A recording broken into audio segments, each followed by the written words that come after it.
چوار لایەنی سیاسی هەرێمی کوردستان تارن لە بڕیاری ئەنجومەنی کۆمیسیۆنی هەڵبژاردنەکانی عێراق دەدەن کە بڕیاریان داوە تەنیا دەنگی ئەو سندوقانە بەدەست بژمێرنەوە کە سکاڵایان لەسەرە.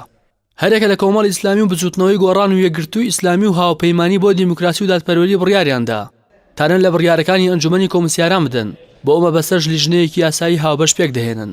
کاری لیژنە یاساییەکە ئەوەیە لە قۆناغ یەکەم تانەیەکی هاوبەش پێشکەشی ئەنجومەنی کۆمسیاران دەکەن.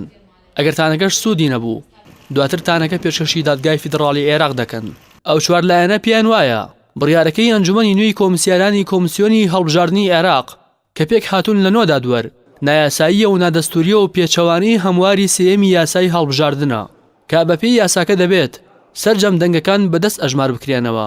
بەڵام کۆمیسیۆن بڕیاری داوە تەنیا ئەو سندوقانە بەدەست ئەژمار بکرێتەوە کە سکاڵایان لەسەرە. چوار لایەنە ناڕازیەکەی هەرێم باس لەوەش دەکەن بڕیارەکەی کۆمیسیۆن پێچەوانی بڕیارەکانی دادگای فیدراڵیە کە 21 ئەم مانگە بڕیاری پەرلەمانی عێراقی بۆ ئەژمارکردنەوەی دەستی سەرجەم دەنگەکان بە دەستوریدا. لە لایەکی تراوە بەمەبەستی لێکۆڵینەوە لە کارنەکردنی ئەندامانی نوێی ئەنجومەنی کۆمسیارانی عێراق بە هەمواری یاسایی هەڵبژاردننی پەرلەمانی عێراق لیژنەی یاسایی پەرلەمانی بڕیاری داوە ئەندامانی نوێی ئەنجومەنی کۆمسیاران بانگی هێشتی لیژنەکە بکات. هاوکات زاناڕۆستایی ئەندامی لیژنەی یاسایی و پەرلەمانتاری کۆمەڵی ئیسلامی درژی بڕیارەکەی کۆمیسیۆن بە فەرمی لە کۆمیسیۆنی هەڵبژاردنەکان تانەی تۆمار کرد.